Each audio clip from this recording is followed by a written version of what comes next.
What's up, everybody? Hope you're all doing well. Got an NFL fact here for you that I think you're all gonna enjoy. All right, what's up?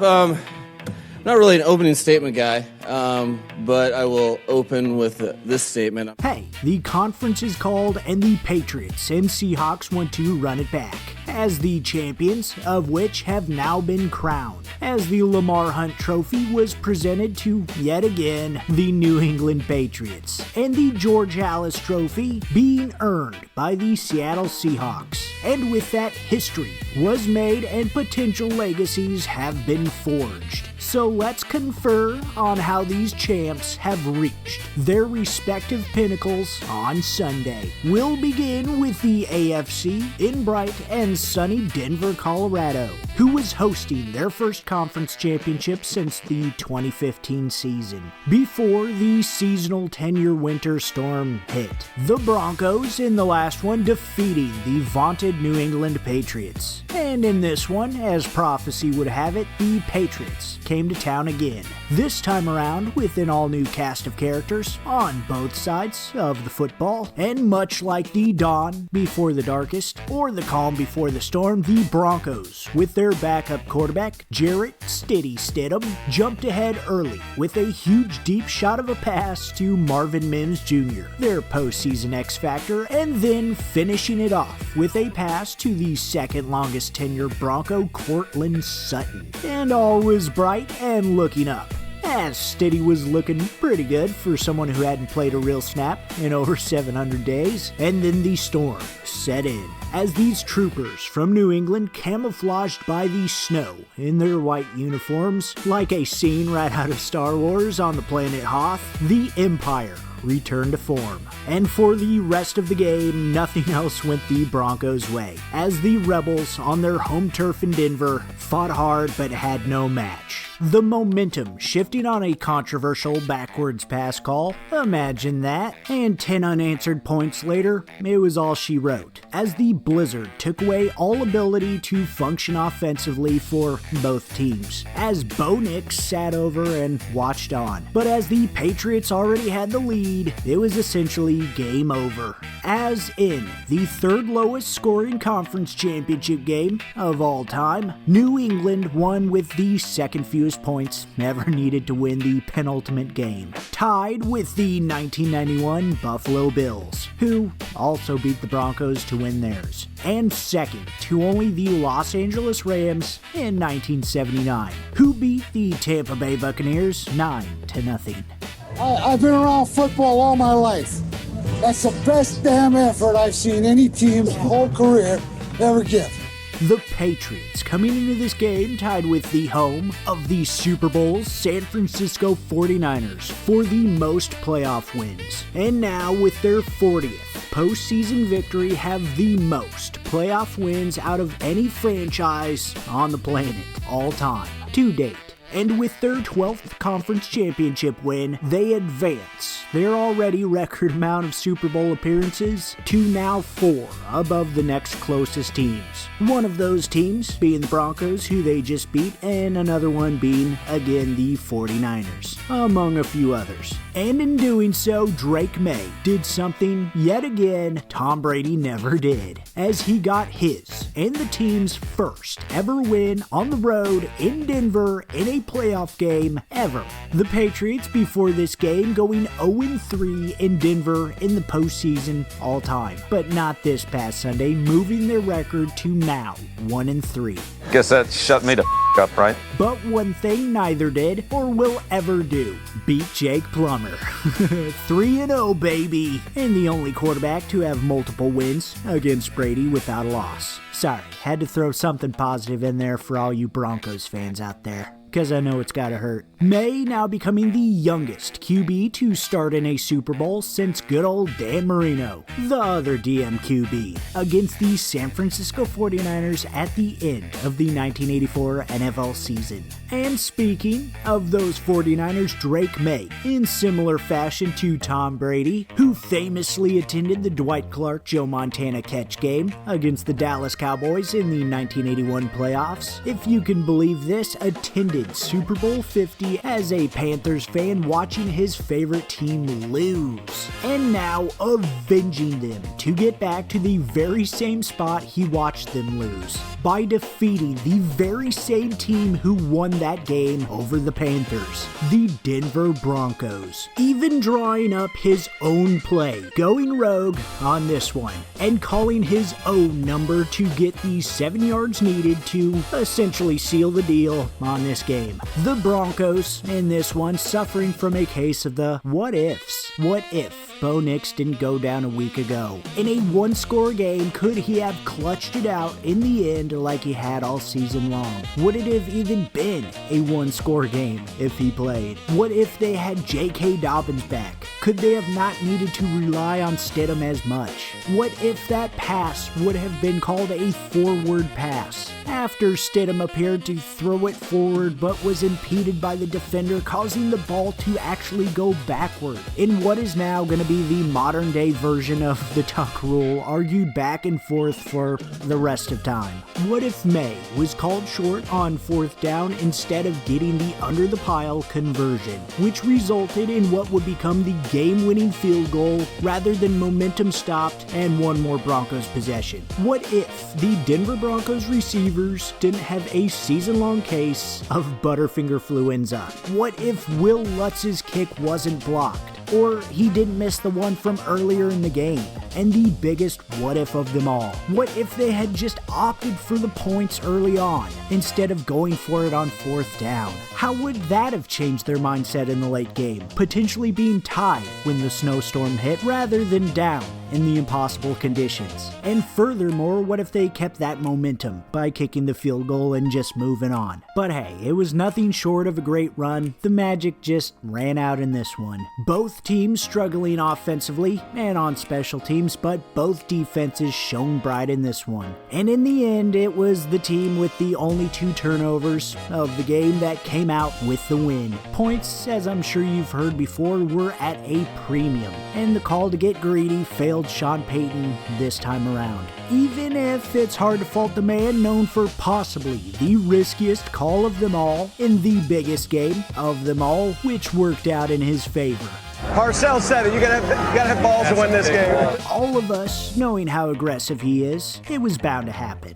I mean, his first kickoff call as a Denver Broncos head coach was a surprise onside kick. So I mean, and with surprise onside kicks pretty much out of the game, he had to get it out one way or the other. And I know most people would agree, you take the points there, especially in a playoff game, knowing something was going to be on its way weather-wise. But when 14 points is on the table with only 1 yard to go to give you some more chances, I mean, come on. My suggestion, though, would have been a fake field goal, a different special team surprise. You know, have Lutz or Crawshaw get it to Frank Crum or something, who showed last week he has some hands and the ability to find the end zone. That's all I'm saying. And although the real storm hit in the second half, it was ultimately the storm brewing from mid-season on that really was the coldest. The storm of injuries that plagued the Broncos. They powered through the storm as best they could, but by the end of it, it wasn't just Bover. It was in fact Schnover, as the storm hit hardest of all last week. Both teams, despite their strength of victory, as hard as it is to win in the NFL against any team, no matter the perception of said team, deserved to be in this position. And it was in this hard-fought, old-era style game that was rough and rugged and weather-worn that in the end, the team, with a coach that has no regard for personal phallic safety, pulled out the gritty win. As the Patriots, my apologies, Titans fans, to pull you into this out of nowhere, have won as many games since December 21st of 2025 as the Tennessee Titans have won since he was fired. You're fired! This win giving them a ticket to the Super Bowl, making the Patriots the first ever team to have a 13-loss season or worse, and then make it to the Super Bowl the next season. And not only that, they are coming off of back-to-back 13-loss seasons. So maybe 13 really is their lucky number. It's, at least for them, a tricky one. I mean, just ask Mac Hollins. He knows a thing or two about tricks after hauling in this flea flicker from the very quarterback they were able to get with a pick they got for being so bad for what some might argue as not long enough. But with that, the Patriots are back on top of the American Football Conference once again, and will go on to face the Seattle Seahawks in a rematch, albeit under completely different circumstances, as it'll be Mike and Mike in the evening in Santa Clara, rather than in the morning in New York. None of them is the name Mike Golick. Darnold vs. Maye, and no Malcolm Butler in physical form, but the ghost of which might still haunt both the Seahawks and even Darnold himself. Seen ghosts. But he wasn't on the Patriots when Darnold was there. Shut up. Oh, you shut your ass up. Quit ruining my bit, okay? It's called a segue. As the same team Darnold was spotting poltergeists against, he gets to face, in his run to absolute redhead redemption, too. That was kind of funny. Darnold, as we brought up last week, matching Chris Chandler as the only two quarterbacks in NFL history to pass through 5 different franchises before getting playoff win numero uno. But uno cuatro here, or rather catorce to be Spanish proper, and less Chad Johnson-y, also matches Chandler for having his first Super Bowl appearance after the same set of circumstances. But he now has a chance to do something he never did, be the first to win the Super Bowl after playing for 5 different teams. And no, I'm not sure why I'm going numerically Spanish on ya all of a sudden. So quit asking. But Darnold, in this one, pulling out of his leprechaun hat of tricks, well, a hat trick, as he had 3 passing touchdowns in this one. His golden arm rainbowing in this pass to a wide open Jackson Smith and Jigba, and then going on to fire one in to fan favorite Jake Bobo for his 4th catch of the season. No, not 4th touchdown, his 4th overall reception. And then for the final dagger of the game, one of revenge, as he called on Cooper Kupp to finish his old squad off with the 3rd one on the night. I would say it's an oversimplification to say, Sam Darnold just killed a guy today, but can't talk about the game without talking about our quarterback. I mean, he just shut a lot of people up tonight, so I'm really happy for him.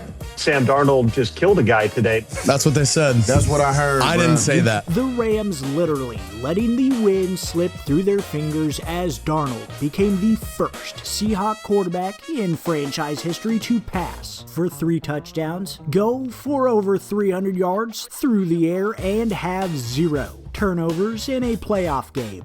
Nope, not Russell, last name Wilson, not Matt Hasselbeck, not Dave Craig. Ah, curse you, Craig!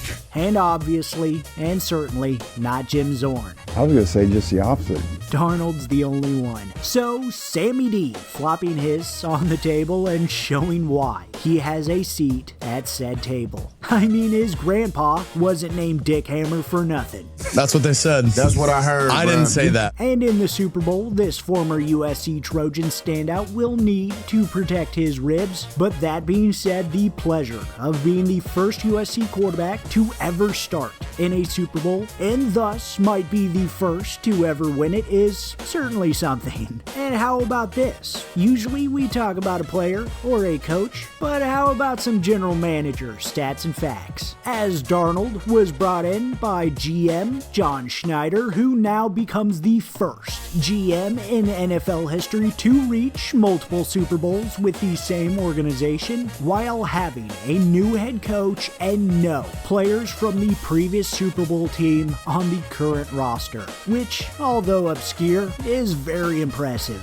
But in this War of Stars, we'll just call it Star Wars, cause why the heck not? This one truly does have the chance to be an all-timer, as the internal struggle is real. The formerly evil empire against itself, the dark side defense. What does the dark side mean to you, DeMarcus? Well, I'm the best corner in the game. When you try me with a sorry receiver like Crabtree, that's the result you're gonna get. I mean, come on. Jake Bobo Fett, Drake May the Force be with you, Kenneth Skywalker III, Marte Mapu D-Tip. Man, how many more of these do I have in the chamber?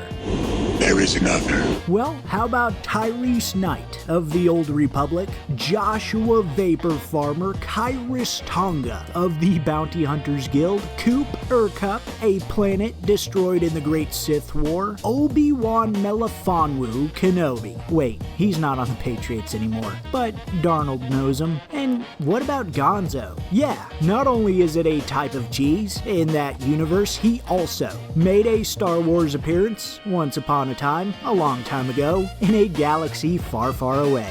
Have no fear, my sweet princess. Gonzolo is here. Gonzolo? Look at that Muppet. You know, I saw a different Gonzo. I saw just something went off. And of course, Kayshawn, which sounds close enough to Kashyyyk. It's an awfully big leap I just made there. Hey, you miss 100% of the shots you take. I mean, don't take. Anyway, it's gonna be uncanny in the Valley of Santa Clara. And here's a quick Star Wars fact for you that I stumbled upon this week, so why not pass it on? Were you aware that the Cantina Band of Music and other related in-world Star Wars jams hold the official genre title of Jizz? Yep, or Ritzy Jazz, but that's not how they refer to it, so yeah. All the seamen from Oto Gunga can come and get a load of some jizz at the Mos Eisley Cantina. Anyway. I shouldn't do that, but I just did. Because I'm highly caffeinated, and I'm showing a little bit too much today because I'm feeling it. That's enough Star Wars for a non-Star Wars video, so let's get back to the football facts and stats. I'll be honest, I don't know why I included that. But although they have completely different teams this go around, one thing is still true from the last matchup. There will be two very good defenses facing the aforementioned quarterbacks, and both offenses should have their hands full in this one, as the two head coaches, Mike McDonald and Mike Vrabel, as not seen in quite some time in a Super Bowl, as you see here, both come from defensive backgrounds, and as such, their defenses are playing very good football. This game being the first Mike vs. Mike Bowl since Mike McCarthy, the newest Pittsburgh Steelers head coach, and remember, you heard that here first, who face off against their former head coach, Mike Tomlin, and of course, before that, Mike Shanahan versus Mike Holmgren. One Mike, though, that one being Vrabel, becoming the first head coach since Gary Kubiak to lead his team to a Super Bowl in his first year as a head coach with the new team, and with that could also match Kubiak and become only the second head coach to win the Super Bowl in the first year with his new squad. But before he gets a chance at that, him and Kubiak are the only two people in league history to be on a Super Bowl team and then coach same said franchise to a Super Bowl later on. And if you're like me and had a quick flash of Mike Ditka come into your mind, he did play for and then coach the Bears to a Super Bowl win. However, the Bears did make it to a Super Bowl with him playing there. But like the Bears 40 years ago who faced the Patriots in their first of 12 Super Bowl appearances, we'll see if the Seahawks defense can do what they've been doing. And if Maye can play more like Tom Brady like we've seen this season, efficient and honed in. Or if he looks more like Steve Grogan, versatile yet ineffective. My guess is that he'll look more like the former rather than the latter, but still, this Seahawks team is no joke. And both teams should make this Super Bowl a thrilling watch in what I'll go ahead and say, because it's always true, year in and year out, the most viewed Super Bowl to date, as Robert Kraft is seeking yet another happy ending. I didn't mean that in a sexual way. You, pussy. But beware, anyone rooting for the Patriots though, because the Seahawks, for whatever reason, seem to have the Lord on their side. I mean, who doesn't really, but an interesting little fact that surfaced a few weeks ago has come to light once more, as the Seahawks since 2005 have made the Super Bowl every single year a new pope has been elected, which is wild, especially when old Robert Francis Leo here is a Chicago Bears fan, and Pope Francis before him was a diehard Carolina Panthers fan, just like Drake Maye. I mean, perge percater, am I right? Which is keep pounding in classic Latin. I mean, he really was a cataholic. I mean, a Catholic. Anyway, this contested, of course, not only by the fact that the Seahawks have only won once out of those 3 times, and that the Patriots have one of God's prophets, Moses, on their team, while the Seahawks have Job. And things, unfortunately, didn't really go well for that guy. But keep the faith, 12s, and we'll see what happens. Job has all his children killed, and Michael Bay gets to keep making movies. But also by this preseason graphic posted by the NFL's official account on September 4th, a day before the NFL season officially started, which in its peculiarity shows Drake Maye and Sam Darnold up front on the road to the Lombardi. I mean, the NFL conspiracy theorists might have a leg to stand on here, and at least by appearance have Drake Maye leading the 2. So take from that what you will, and we'll see what actually happens and which mic gets dropped, but until then, savor this last little bit of football before the offseason. And of course, enjoy the Super Bowl, everybody. You, though, can enjoy whatever event you wish to attend when you use SeatGeek, a proud sponsor of SVTV and the world's best ticketing app and website. With their state-of-the-art seating chart, whatever you're a diehard fan of, you can go witness in person, easy peasy. And to calm the storm a bit, just use code SVTV for $20 off your first ticket purchase. And don't you miss out on watching something worth seeing anymore. Alright, I love you guys, I appreciate you guys, I'll see you in the next one, and peace out. Would you cut your dick off for a Super Bowl? Yeah, man, I think that's why you have to do this. I'm speechless. I'll tell you what. You've got 3. I do this for the players. I've been in their position. As a player, I have. I've been there. been married 20 years. And it's amazing. Would you cut your dick off for a Super Bowl? Yeah, probably. And I want other people to feel that feeling. We did not care.